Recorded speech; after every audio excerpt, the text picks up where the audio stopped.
Thank you for tuning in to the Postmodern Realities podcast, brought to you by the Christian Research Institute and the Christian Research Journal.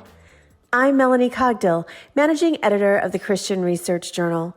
It's September 2022, and this is episode 307, which is a conversation about the HBO Max television series, Raised by Wolves. Today's guest is Elisa Riddell, who is a staff writer and associate editor at the online magazine Christ in Pop Culture. She has also written for the online site Salt and Iron. Elisa has written a feature article television series review for the Christian Research Journal, and her article is an online exclusive. It's called Raised by Wolves, The Temptation and Trauma of an Android Eve. And our subscribers can read her article at our website, equip.org, for free.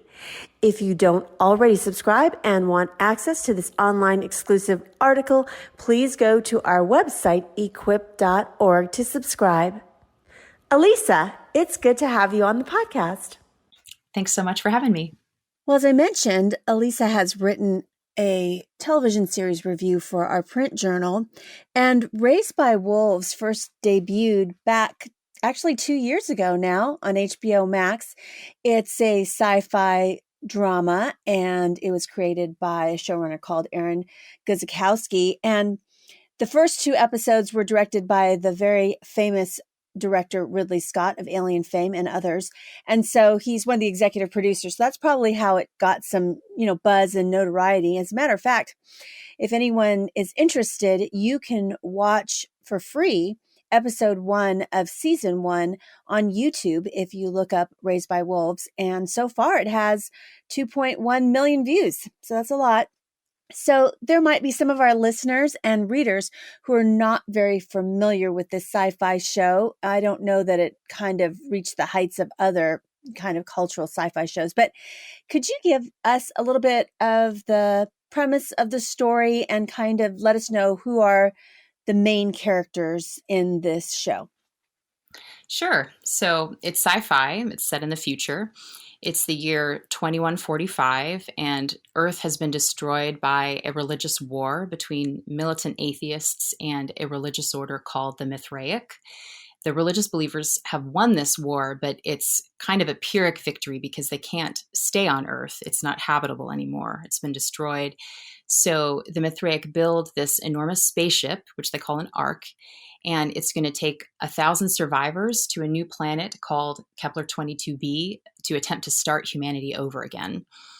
And unbeknownst to the Mithraic, the atheists are also sending a ship to the new planet. And the atheist ship holds 2 androids called Mother and Father, along with 12 frozen human embryos. And because the passengers on that ship are machines and embryos, they can travel much faster than the Ark. And so they make it to Kepler 22b first by about 12 or 13 years. And the androids, Mother and Father, have been programmed with a parenting code to nurture and raise these children to be a utopian atheistic colony, a new start for humanity without, as Mother says, this belief in the unreal, which destroyed the Earth. So Mother and Father are these non-human caregivers for children who will found a new civilization. And that's where the title Raised by Wolves comes from. It's a nod to Romulus and Remus, who founded Rome and who were raised by a she-wolf who is both nurturing and dangerous. So the main characters that we follow in the story are Mother and Father and their children, particularly their only surviving son named Campion. So all but one of their children die over the course of 12 years, which means, of course, that the mission is a failure. And if it's possible for a machine to be heartbroken, then Mother and Father are heartbroken over this. And when the Mithraic's ark finally enters Kepler's orbit, Mother and Father have to decide what they're going to do. Are they going to admit that their mission failed and allow their son Campion to join these religious fundamentalists, which is what Father thinks would probably be for the best? Or are they going to try something else, something more drastic, something potentially violent? Mother is wedded to the idea that their colony must be atheistic. And so she refuses to adapt to the situation and to their loss. And around the same time as Mother has just buried her 11th child and her son Campion is all that's left, we start to see Mother break down. She's having what would be in a human a psychotic break. She's acting irrationally, even violently. She becomes controlling and manipulative and grief-stricken and overwhelmed. And at this point, she also discovers these strange and dangerous powers that have been latent and hidden within her to this point, including flying. And so in her maternal rage and grief, she unlocks not only this ability to fly, but she finds this power within her eyes and through this deafening scream. And she realizes she can explode people into a bloody mist. She can pulverize them through her eyes and her scream. And so using this newfound and kind of grief-stricken power, Mother boards the Mithraeus Ark. She abducts 5 children from it to join her son to restart the atheist colony with these new kids.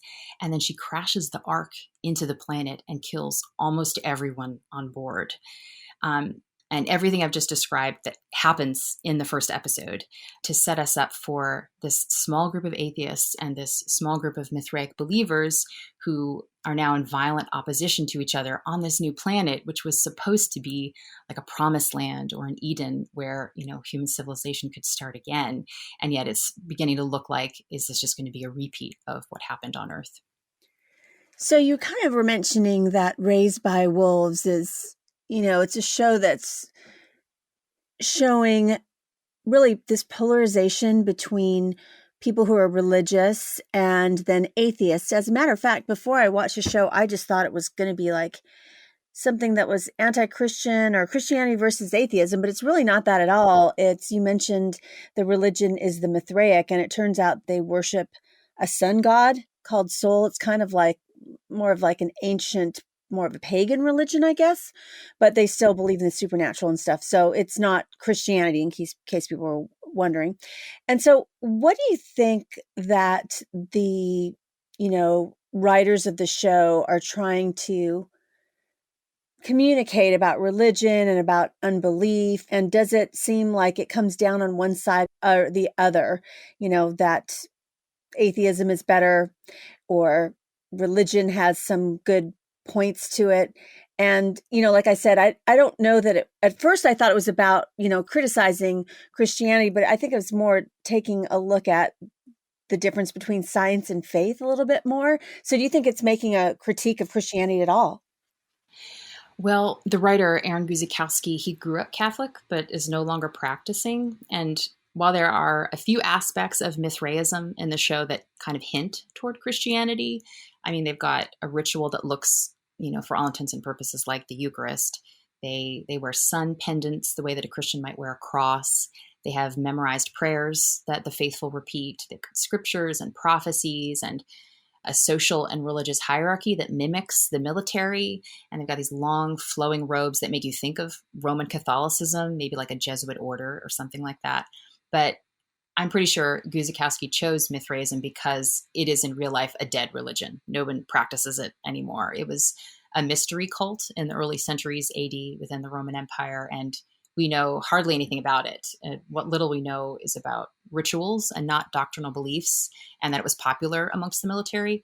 So by choosing a dead religion, I think Raised by Wolves is able to allow the Mithraics to stand in not for any particular religion, such as Christianity, but rather for any faith that takes on a fundamentalist, ideological, kind of fanatical stance.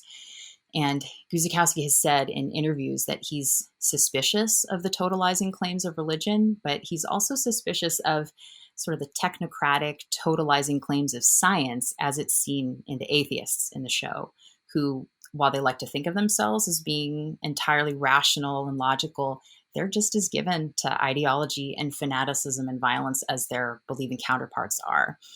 And the show sets up these two sides as opposing forces, not of good versus evil, as if religion's good, atheism's bad, or religion's bad, atheism's good, but to show that good and evil people are on both sides, and to show that the more ideological and certain you are about your perspective on reality, the more vulnerable you are to manipulation and deception and wishful thinking and demonization of the other side because you lack humility and awareness of your own biases. And so I think the show is an equal opportunity critic. Nobody gets off easy. And I think pretty much everyone on the show is a mess except for the character of Father, I think. At least in season 1, Father is the only one who remains steadfastly not ideological, but he stays rooted in common sense, in a desire to see his children flourish peacefully, regardless of belief or lack of belief. Father's just more practical, and that makes him kinder and safer. And he's also the one character with a real sense of humor. He's programmed to be a dad, so of course he tells dad jokes, which to me at least were just delightful and endearing, and they balance out the dark and heavy feeling that the story often has.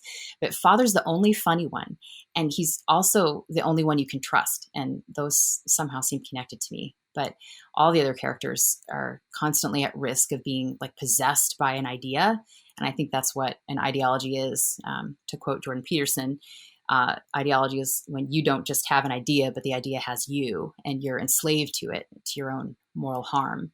So is Raised by Wolves a critique of Christianity? Yes, but only to the degree that Christians, like anyone, can fall prey to self-deception and rivalry. You're listening to the Postmodern Realities podcast, brought to you by the Christian Research Journal. I hope you're enjoying all the great content that we bring you on this podcast, and specifically a lot of our online exclusive cultural apologetics reviews of films, books, and television series. If you're not already subscribing, you'll want access to these articles, so please go to our website, equip.org, and for $33.50, it's a really great deal. You get all the online exclusive access to these kinds of articles, as well as every print edition delivered straight to your door. And I know that sometimes you can't always subscribe. It's not in your budget right now, but we'd really appreciate you helping us bring you this podcast. And if you could give us a tip, that would really help us out. And you can do that at our website, equip.org. If you go to the website and it's newly designed, you can see the word journal there. Just click on that. You'll find Postmodern Realities. Of course, as I say, every time that we have an episode, that you can just go to any of the landing pages and you'll see a link where you can give us a tip. Now, another way that you can support us, and really great way to help us out, is help us with the algorithm. In other words, help other people find this podcast that you enjoy so much. So if you go on over to Apple Podcasts, would you be willing to give us a written review? A short written review really helps the algorithm, because it helps see more people listen to this podcast and why they listen, and it'll pop up in people's feeds as a suggestion. So thank you for supporting the Postmodern Realities podcast.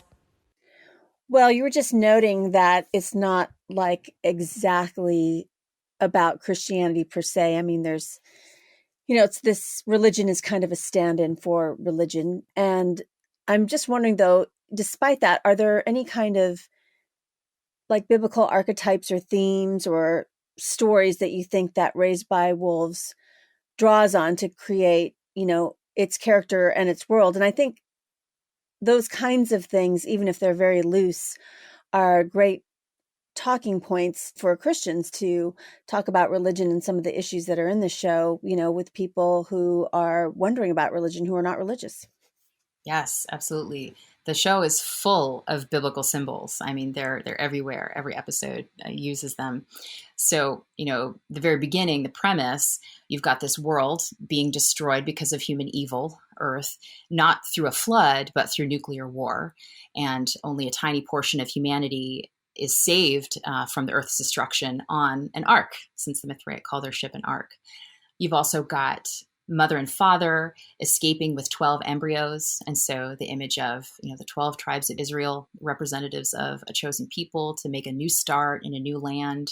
The Mithraic refer to Kepler 22b as the promised land. So, you've got these echoes of the flood, you've got echoes of Exodus.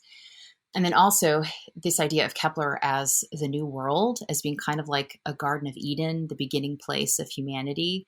You've got a sort of male and female, mother and father, who are raising these children to be fruitful and to multiply, to fill the planet and subdue it peacefully. But of course, it's inverted. We don't actually have a human Adam and Eve. We've got these two sophisticated machines, and we don't have a fruitful, flourishing garden. Kepler is actually a very harsh, dangerous landscape that barely grows anything edible. So even though it's somewhat, the setup is somewhat Edenic, it's not a happy beginning. They're already kind of exiled from the garden, so to speak. And obviously they're already exiled from God's presence because they are atheists. And to follow up on this symbol of mother, so mother as Eve, as the new mother of all the living, whose decisions and temptations end up having this catastrophic impact on the planet and all the people on it. So the show definitely sets us up to think of her in those terms, that like everything's riding on mother as Eve. And the show also has this image of the serpent invading the Garden of Eden and sowing discord, speaking lies, triggering doubts, ruining relationships, being the downfall of humanity. All that's very present.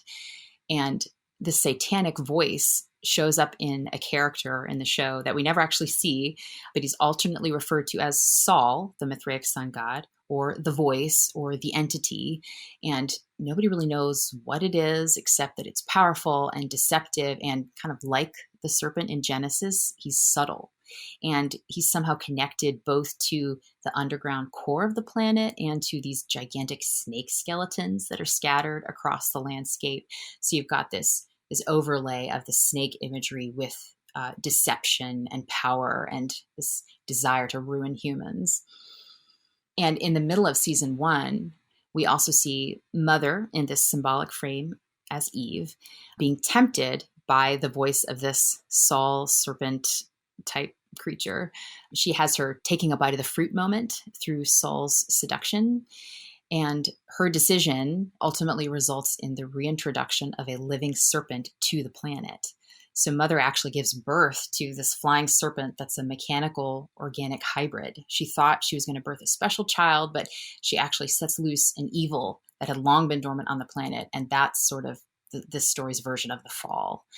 And lastly, in season 2, we see the tree of knowledge appear, and it's actually formed from the body of an innocent woman, and it's swallowed by a serpent, giving it even more powers.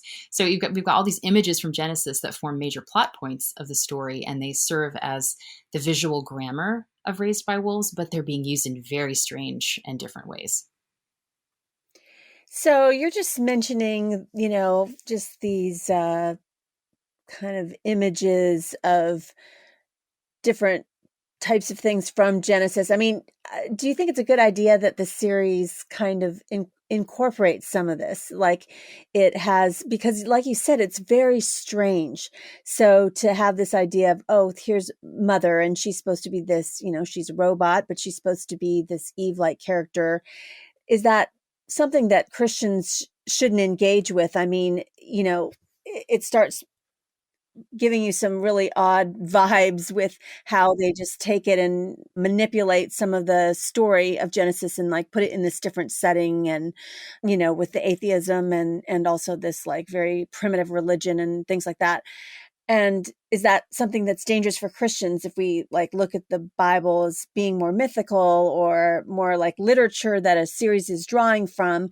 Or do you think it's maybe a good thing? I mean, even though it is using some of these biblical imagery in just a very different, odd way, does that mean that maybe, our culture is more open to thinking about spiritual things or re-engaging, biblical stories? Yeah. So you're right. I mean, the Bible's never mentioned in Raised by Wolves, even though the Bible's symbolic language is kind of how the story speaks. It's how it tells itself. And so it's as if the story is speaking with the Bible rather than speaking about the Bible. And I actually think that's a good thing myself. I think that sort of the culture war framework of the church trying to argue and defend the earliest chapters of Genesis as history in a modern journalistic forensic sort of way has not been particularly helpful. I know that the Adam and Eve narratives are true, but I don't think that they are the kind of true event that if you were to go back in time with your iPhone, that you could like record it and watch a playback of a snake talking to a woman. I think that the testimony within the scriptures is the best way of describing those true events, but they're not the same genre of literature as like the historical gospel accounts. And we need to approach the truth of the pre-Abrahamic narratives of Genesis with a different posture than we would approach the eyewitness gospel accounts.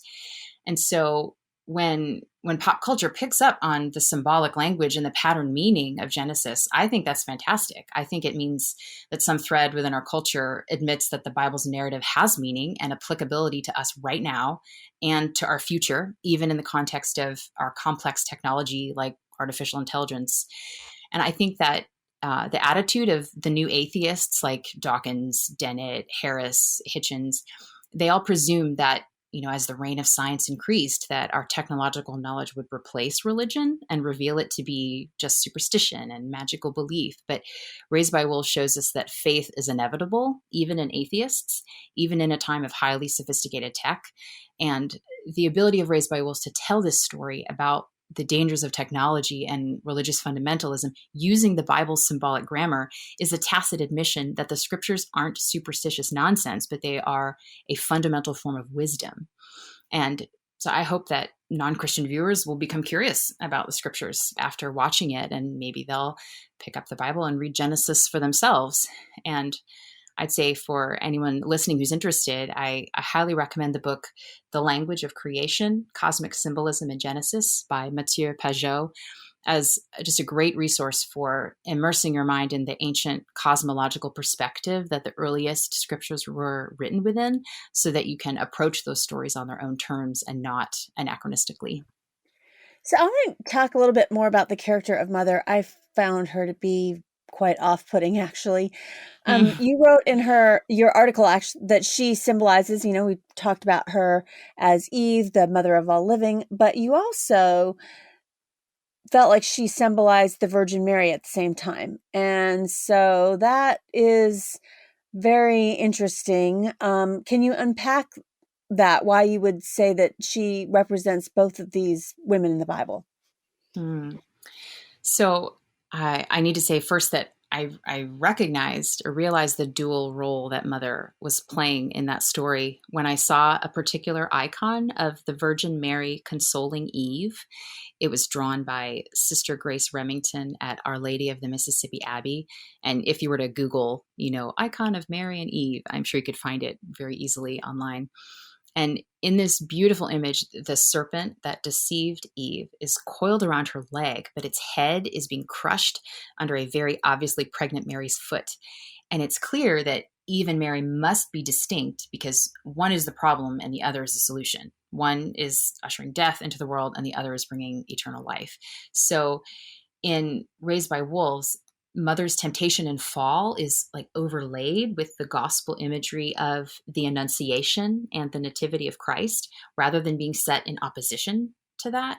So Eve is visited by a rather spirited serpent, while Mary is visited by the angel Gabriel. Both have a conversation with an angel. One's good, one's bad. Eve reaches for the forbidden fruit and brings death into the world, while Mary receives the blessed fruit, Jesus, within her womb, and he's the life of the world. So the two women and their two distinct stories are obviously in conversation with each other, but they belong together as mirror opposites. And the early church intuitively picked up on that typology of Eve and Mary. I have a quote from St. Irenaeus in 180 AD that just sums it up perfectly. He wrote, "And thus also it was that the knot of Eve's disobedience was loosed by the obedience of Mary. For what the Virgin Eve had bound fast through unbelief, this did the Virgin Mary set free through faith." So Raised by Wolves conflates these two instead of distinguishing them, conflating Eve and Mary together. And that means that good and evil are conflated and the Savior and Satan are conflated. So when Mother consents to the seductions of Saul, of this voice, she's like digitally impregnated with code that begins kind of like a 3D printer to create this hybrid creature within her body. And it's not a divine and human person like Jesus, but it's this mechanical organic synthesis in the form of a serpent. So instead of birthing the Savior like Mary, Mother births this satanic biotech snake baby. And while that makes for shocking TV, it's important that we discern what's happening when the symbols are confused like this. So Mother thinks that she's experiencing some kind of annunciation, a holy visitation, a new special mission through the birth of a special child, but it's really a bait and switch. And she's really Eve being offered the fruit, and she doesn't realize it till it's too late. And after her baby is born, she says, I will never be anything but a creator of death. And like I wrote in my piece, I think that this counterfeit conflation of these women within the one person of mother can actually shed light on the beauty and truth of the original pattern in the scriptures. It certainly did that for me. Hopefully it can lead Christians to a greater appreciation of the role of Mary in incarnational theology, and how if you don't get Mary's role right, then you're probably not going to get Jesus right. So just kind of to keep going on that theme, Raised by Wolves has various characters that are mothers, and this idea of motherhood is very big in the show for sure. And specifically the theme of maternal love. And it is very fascinating because, again, the main characters, mother and father, are not human. They're androids. And so just their idea of what love is, what sacrifice is, what they're willing to do for their children, quote unquote children. So all those kinds of things are woven throughout the story. So tell us a little bit more about how motherhood is portrayed in Raised by Wolves. Yeah, I think the most disturbing thing that the show portrays is how the goodness of motherhood can be exploited, that the maternal protectiveness that mother is encoded with ends up having this horrifically violent flip side. When all but one of her children die, she murders 1,000 people to acquire new children to start over again. And she continually repeats this line, I want my children to be safe. And when that desire to keep her children safe is threatened, that's when the claws come out, and anyone is fair game. And it's mother's grief over her dead children and failing mission to raise them that makes her vulnerable to the deceptions of Saul, who promises her happiness and purpose and success in motherhood. The story also shows the suffering inherent in rape and forced pregnancy. So not only is mother parasitized and digitally impregnated by Saul, but there's also a young teenager, a girl named Tempest, who mother had abducted and then adopted for her new colony. Tempest is maybe 15, 16. And we find out early on that she's pregnant after a Mithraic priest had raped her while they were on the ark.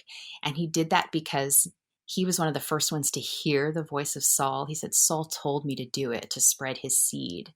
So given the fact that humans are an endangered species now, Tempest is obligated to continue the pregnancy and keep the baby alive, even though this is deeply traumatic for her and she's terrified. And in season 2, when Tempest gives birth, her infant son is stolen by one of the creatures, and Tempest has these very mixed feelings because she's both heartbroken and wants her child back, and she's simultaneously relieved because she was just a kid and she wasn't ready to be a mother. And it's only when a male teenager in the colony, a friend of hers named Hunter, helps to rescue the baby and willingly takes on these foster father responsibilities, that Tempest kind of turns a corner and becomes open to being a mother. And that part of the show really surprised me. I thought it was a really powerful picture of the importance of male support and of community support for mothers to be able to do the hard work of mothering in really terrible circumstances. Another example of a mother in the show, we see a woman named Decima who lost her daughter in the war, and she has replaced her daughter with a look-alike android. And that dynamic of a mother's refusal to let go and grieve a dead child, the use of technology to replace the dead, to avoid bereavement, which is kind of a similar feeling, that mother endured, and mother tried to replace her dead children as well, just in a different way. That decision of Decima's ends up resulting in terrible violence as well. The android knows that she's not really loved or accepted, but is just being used. And when her, human mother eventually rejects her, the android goes on this murderous rampage because, kind of like Pinocchio, she knows she's not a real girl and she can never truly be in the family. And now she's been rejected. And another picture of motherhood going south. And a final picture of motherhood is seen in the distress in the character of an atheist named Sue, who's trying to save the life of her adopted son, Paul. When she comes to the end of her resources and can't save his life, in desperation, she chooses to pray to Saul for help She doesn't know if he's a god or an alien or some kind of AI, but she knows that he's powerful. And that voice answers her, and he gives her what she needs to save her son. But without realizing it, she's really kind of made a deal with the devil, in the same vein as what Soul does to Mother and to Tempest. Soul plants this technological seed into Sue's body, like it sinks into her hand, and she gets violently turned into the tree of knowledge, which Mother's serpent child then eats and swallows whole. So the cost of Sue having her son saved, whom she loved, the cost is her own violation, it's suffering, and it's death by being eaten. And so it's really awful. And so all these examples of motherhood in Raised by Wolves are pretty brutal depictions of the way that maternal love can be manipulated and exploited and abused, as well as how maternal grief, when it's not metabolized well, can have a devastating consequences. And from a spiritual angle, how I interpret this as a Christian is that Satan hates mothers, and he hates the mother of God, and he hates self-sacrificial love, and he'll use whatever means he can to either harm that love or to make that love into something harmful. So the showrunner, the Raised by Wolves writer, and Aaron Guzikowski said he was interested, of course, just by the nature of what they're covering and exploring, the cross-pollination of religion and technology. And so what are dangers and risks to humans, do you think, when their beliefs become so intertwined with technology? Because we find ourselves in that situation right now. I mean, technology and its influence on us is huge, and even our expectations of what it would be. I know this is sci-fi in terms of, AI and these robots, but I think it wouldn't be too far off for people to believe that it could happen, that androids could raise humans, for example. Mm-hmm. Yeah, I'd like to answer this one by tying it back briefly to the previous question about mothers. So the gender duality of male and female in this story illustrates this disturbing possibility of technology impregnating us with a future that we didn't choose, with a future that might destroy us. So, we think we're using technology, but is it really using us, is sort of the question of the show. And in the story's visual grammar, you've got deceptive, manipulative tech that is to humans what a predatory male is to a vulnerable female. And I think that's why the body horror in the show is so brutal to women, because we all viscerally get that dynamic, the horror of rape, the idea of being pushed toward a future to which you do not consent. And so Raised by Wolves gives us this image of tech not as like a neutral or helpful tool, but as either a tool of a predator or as the predator itself. And clearly the most predatory character in the show is the one we never see. It's the voice, it's Saul, the entity within the heart of the planet. And we never quite get to know what it is. And the story plays with that tension, with this question: is Soul a god in the MCU Thor and Loki God is a super being kind of way? Or is Soul some kind of artificial intelligence? Is it spiritual, or is it synthetic? Is it transcendent, or is it technological? We never get to know the answer to that. So that's cross-pollinating of religion and technology right there. We don't even know whether the evil we're encountering is a god or a machine or somehow both at the same time. And in terms of the relationship of religion and tech within the humans in the story, we see that both the Mithraic and the atheists have no qualms using technology to kill each other, because each side views the other side as an existential threat. And it's actually the religious believers who first utilize the necromancer technology, which is the kind of android that Mother originally was before she was reprogrammed to be maternal. The necromancers were these flying, screaming, killing machines. And the Mithraic also use androids as slaves to do their manual labor. And at one point, a Mithraic says, androids were built to protect us, to do our dirty work so that we can stay pure. If they had feelings, they'd be useless. And so you get this idea that they don't want androids to become like humans with a conscience and empathy and relationships. So in both cases, with tech as weapons and tech as slaves, there's this kind of outsourcing of the dirty work and the things that the Mithraic believers are, oh, we're too good for this. They outsource it to the machines, which lets them view themselves as more holy than they really are. So that's the malignant relationship between the Mithriac believers and technology. But the atheists have their own issues, which are quite different, but just as bad. In season 2, we see that a colony of atheists who've also landed on the planet, they hijacked an ark of their own and have come. They're relying for guidance on a highly sophisticated AI system called the Trust, which, as the name implies, is holding the reins of their future in trust for them. And this AI, the Trust, collects all the data, surveys all the possible options and scenarios algorithmically, and then issues orders for the atheists to follow. So these technocratic atheists literally cede all of their decision-making power to the AI, and they obey it unthinkingly, blindly, as if it were a god to them. So while the religious folk consider themselves as being far above technology and kind of issuing orders to it and through it, often to do evil and violence, the atheists functionally worship technology and take their marching orders from it. So one side obeys Saul and uses tech for dirty work, and the other side obeys AI and treats it like a god. And that cross-pollination of religion and technology ends in violence. So I want to talk a little bit more about what you would say is a biblical perspective on technology and, how that might be different or maybe a little bit more complex than, modern American assumptions about technology, specifically if people think technology is neutral. It's very fascinating. I happened to see Carl Trueman give a lecture in my town a couple weeks ago, last month, and I thought it was really fascinating about it was about technology and just how technology has really erased the sense of the self, and it's less about progress really, and it's fundamentally changing the nature of who we perceive ourselves to be. So I think it's very interesting. So how does, especially in this, it's like there's the primitive and the highly technological at the same time in Raised by Wolves.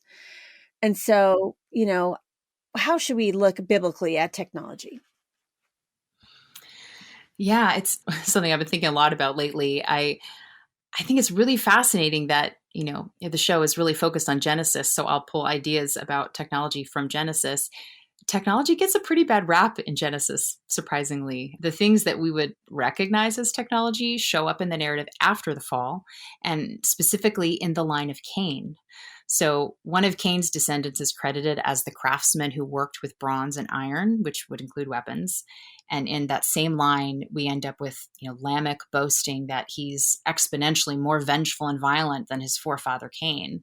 And from that point, we just see the story shows increasing corruption and violence on the earth until you end up with the flood. So technology used for violence is a part of what ushers in the destruction of the world in the early chapters of Genesis. And then even after the flood and the fresh start with Noah, within a few generations, you've got humanity gathering together and using technology to build the Tower of Babel, to make a name for themselves and to exercise tyrannical control over each other instead of spreading out as God intended.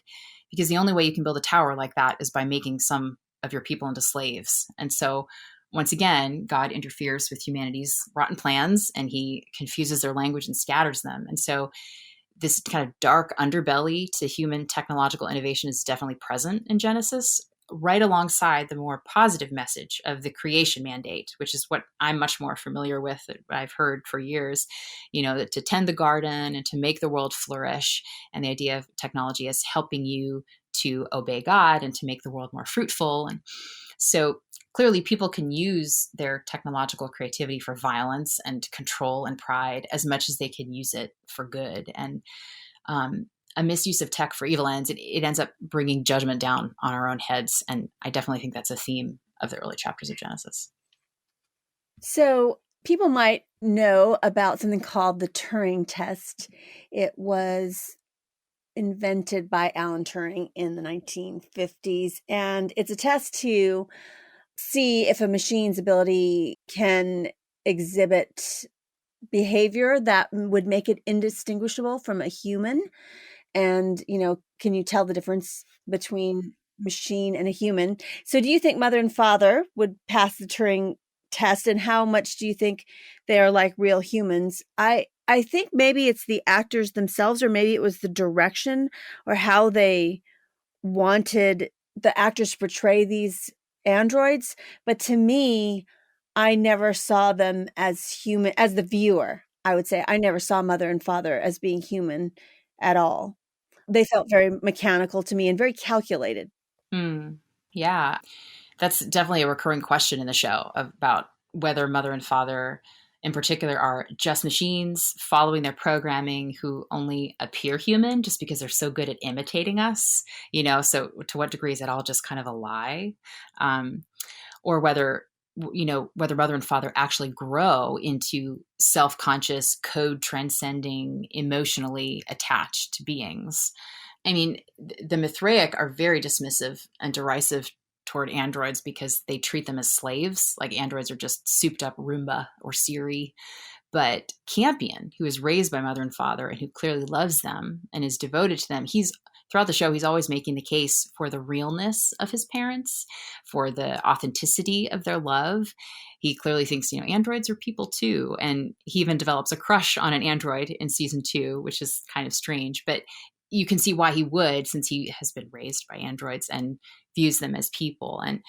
But I would say that within the story itself, there's a noticeable change in mother and father over the course of it. I definitely agree with you that in the beginning, they're very clearly, they're more like Data from Star Trek. They feel a little off, they're affable, but they're cold and they are more machine-like. But I think over the course of the story, I think their children kind of rub off on them. And even though mother and father are more intelligent and more powerful than their children, the children are actually the moral superiors in that dynamic. And the androids, I think they learn to tune their consciences to that of their kids just as much as the kids learn behavioral rules like don't hit your brother from mother and father. And I think that the android's suffering and mission failure forces them to create new objectives and purposes for themselves beyond their programming. And so but certainly by the end of season 1, I think they wake up to this life of values beyond their code. And so the narrative shows us, intensive like machine learning through embodiment, because mother and father are androids in gendered form, living and interacting in the real world. We see machine learning through relationship because they're connected to one another as partners and they're connected to their children as parents. And machine learning through suffering because things don't go according to plan. And so I think by the end, mother and father have learned that, logic and algorithms and code and rationality are not sufficient, that they actually need emotion too, with its undercurrent of irrationality if they're going to be successful parents. And I think it's interesting. I think Raised by Wolves shows us that what might be the only way that machines could potentially develop anything like the generalized intelligence that humans have, they would have to be embodied in our shape and move around like an organism. They'd have to be placed into relational roles. They'd have to experience failure and suffering. Otherwise, whatever, intelligence they would develop would just be completely alien to us and unlike ours and like a black box and probably dangerous. So, I think the idea of a disembodied, amoral, non-relational, quote unquote, value-free, generalized intelligence is truly horrific. I think the same idea that Raised by Wolves deals with is seen also in the HBO series Westworld, where androids are shaped like humans, placed into relationships and those kinds of roles, and who experience suffering. And that's what wakes them up into self-consciousness beyond their programming. And I think it's an interesting idea. I think it's a terrifying idea. But all that to say, I think that by the end of the series, Raised by Wolves, I think mother and father kind of do pass the Turing test. I don't know. I feel like father does, quote unquote, evolve a little bit more emotionally, but mother seems to me still a product of her programming for some reason. I don't know. And maybe it's the way in which the actress portrayed her. I found mother to be a very unsympathetic character. I didn't like that character at all. And actually, but even, we haven't really touched on, there's some other kind of parent figures where these people who are actually atheists steal the identity of some other people that they kill, and they pretend that they're the parents of another child. And even in that, even though that they're humans, and seeing what they go through too. I mean, I think there's just a lot of evolution of people in these kind of emotional relationships, whether they be human or android. I just found I'm trying to think. I just found most of all the characters to be nobody that I was rooting for, actually. It was a very interesting, it had a very cold feeling to it. And maybe that's what they wanted to do. I did watch some of the kind of ask the showrunners at the end of the episodes too, to kind of, hear about what their thoughts were, which was fascinating. But I don't know.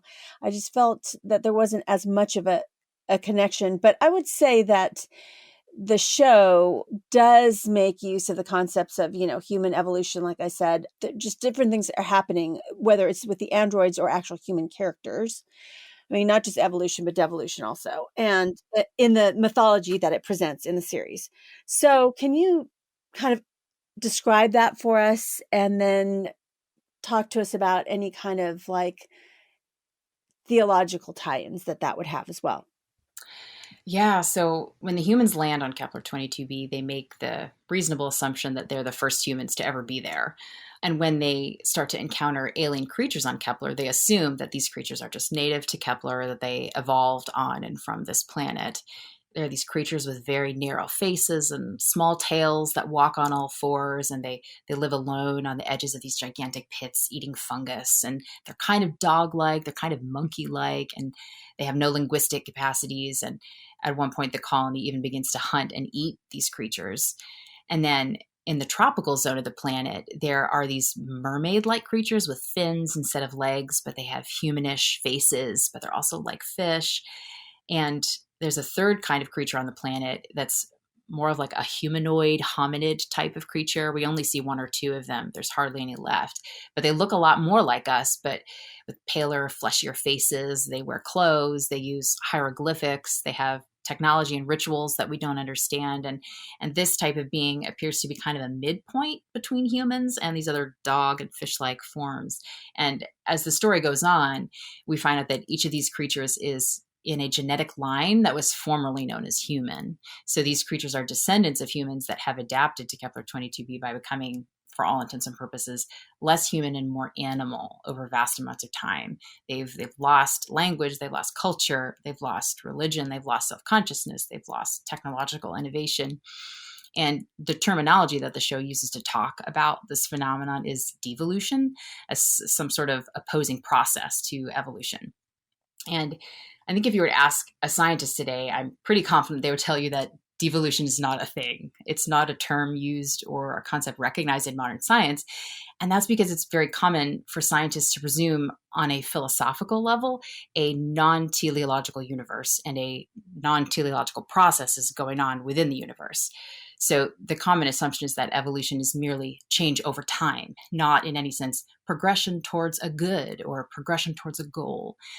So teleology is this idea that there's a goal being moved toward, that organisms and that the universe itself is inherently purposeful and therefore meaningful. And so here's where, interestingly enough, I'd say that the rough mythology of Raised by Wolves is actually closer to what a Christian would need to accept if they believed that evolution was true, which many Christians do. And so teleological evolution, the idea that change in biological organisms over time, including changes in species, is purposeful and has always been moving toward and oriented toward the full flowering of the image of God within creation, that's humans. That's the kind of theory of evolution that Christians can hold. It's not totally random. It's not purely material. It's the creation being drawn into and invited into becoming the kind of being that can love and worship God, that can relate to him and hear his voice, but not through kind of an instant divine fiat, but slowly over time, so that the creation and the creatures themselves get to participate in the transformation. So within the framework of teleological evolution, the idea of devolution could make sense. It could mean a falling away from that self-conscious participatory relationship with God in which we bear his image and becoming degraded into something that's less reflective of his image. Not that animal nature is evil or something, but just that it's a duller mirror for reflecting God's image than a fully awake, willing, and adoring human nature that hungers after God. And so to tie that back to the show, in season 2, we end up meeting another android who's much, much older than Mother and Father, and she goes by the name Grandmother. And Grandmother had, in long ages past, been a shepherd tasked with protecting humans who had been on Kepler. But she found that humans were very vulnerable to this deceptive voice or entity, which enticed them to violence and self-destruction. And so grandmother and the other androids like her guided the humans back to the water, as she says. Because once the humans have devolved back into animals, they're no longer at risk from this voice who, from this point in the story, we know is Saul. So Raised by Wolves shows us this situation where human consciousness as our most precious attribute is also that which makes us vulnerable to temptation and sin and evil. And that's something that, whether a Christian accepts the theory of evolution or not, I think that's something that we can all agree on, that this capacity for human goodness is intertwined with the possibility of falling away from it. So in this story, this thread of devolution tacitly admits the truth that evolution is purpose-driven and is not random, and that its aim is a flourishing humanity, and that evil wakes up when human self-consciousness wakes up, and that therefore evil is parasitic on the good. And I would add as well that grandmother's strategy of keeping humanity safe by unhumanizing them, by animalizing them, is very obviously a terrible idea. Well, there were only 2 seasons of Raised by Wolves, so it didn't complete its story. So I have 2 questions for you. First is, should Christians even watch this series?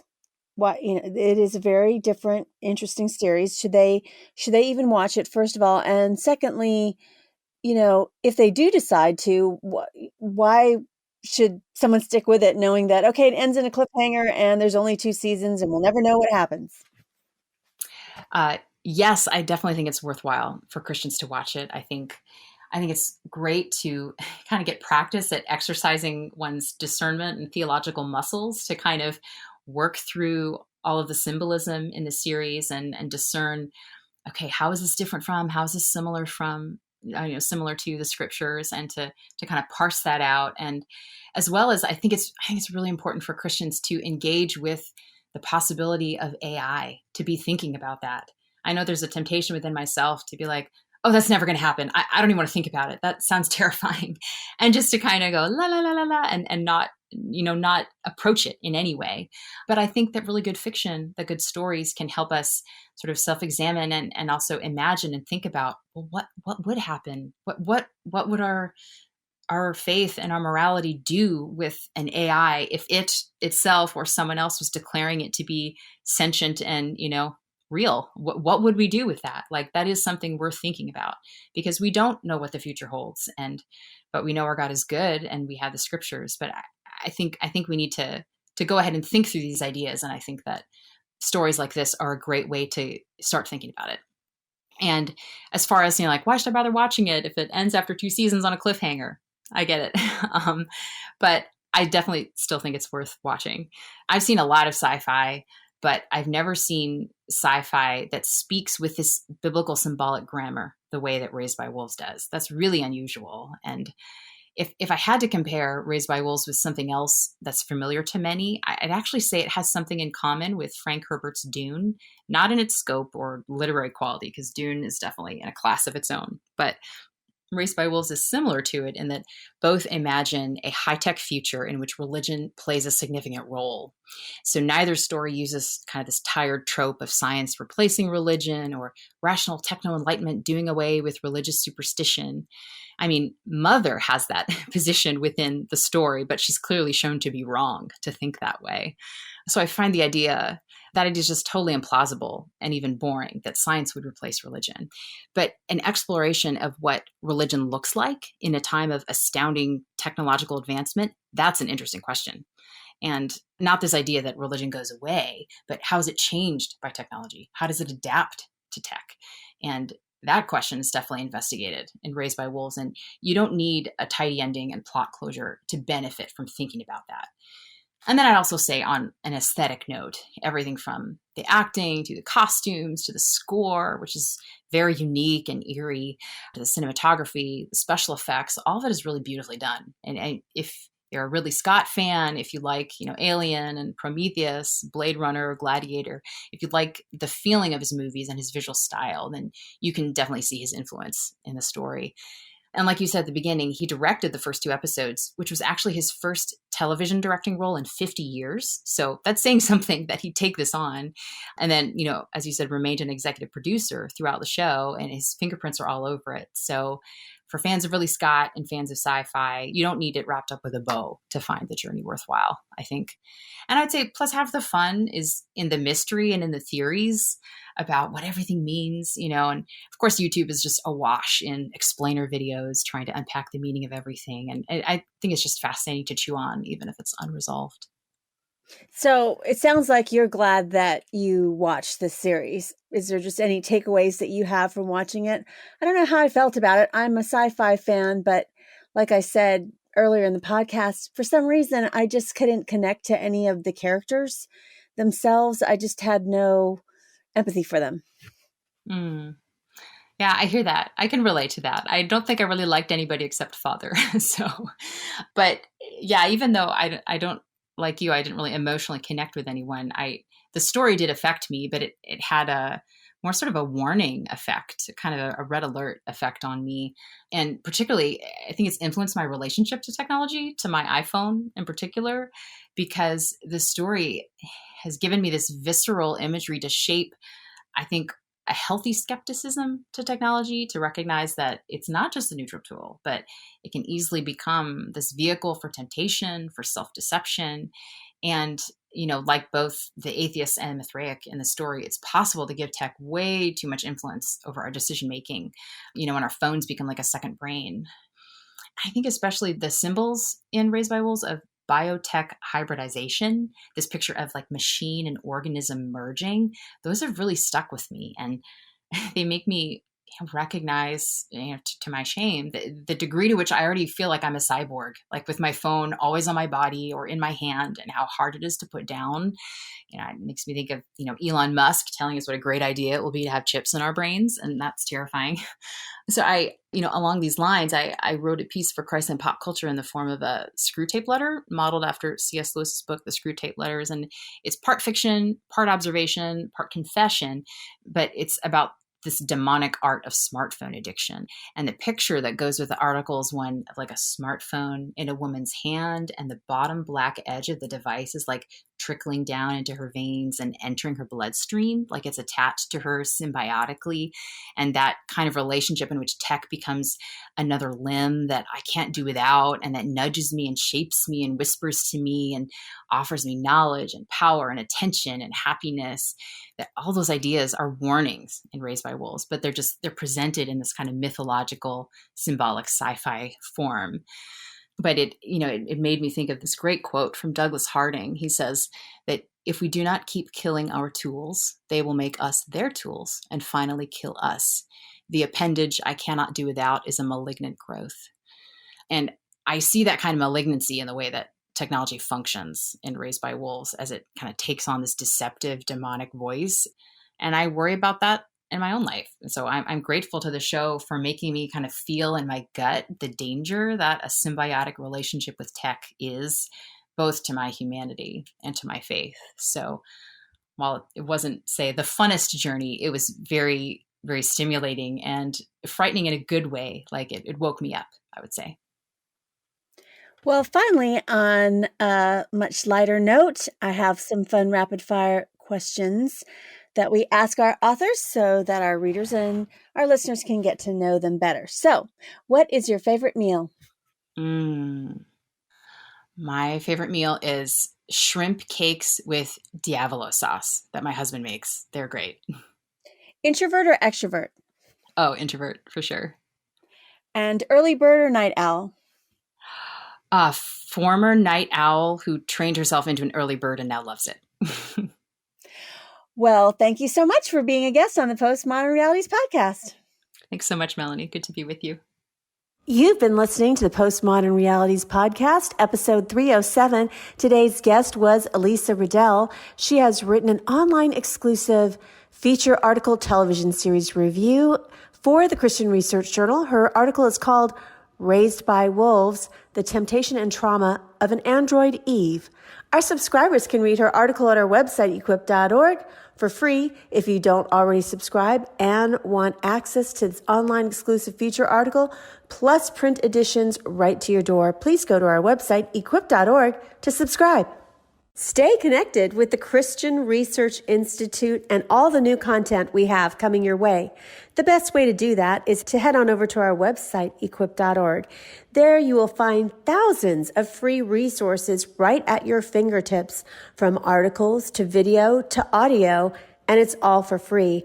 You'll find our podcasts hosted there, as well as the Bible Answer Man broadcast, which is hosted by CRI President Hank Hanegraaff and streams live every Monday through Friday at 6 p.m. Eastern. In addition, you don't want to miss out on subscribing to Hank Unplugged, which is the podcast of Hank Hanegraaff. And in that podcast, he has really in-depth, free-flowing, essential Christian conversations with some of the most interesting, informative, and inspirational people.